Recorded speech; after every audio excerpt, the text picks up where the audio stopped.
So back to the 74, 5 Kawasaki, 71, 72. I'm not sure what year the heads are, but the 340 Ti T1C, probably a T1A top end.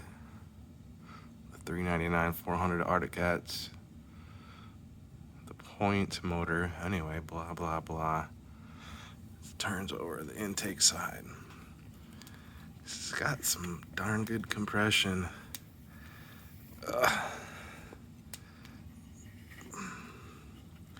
Jeez.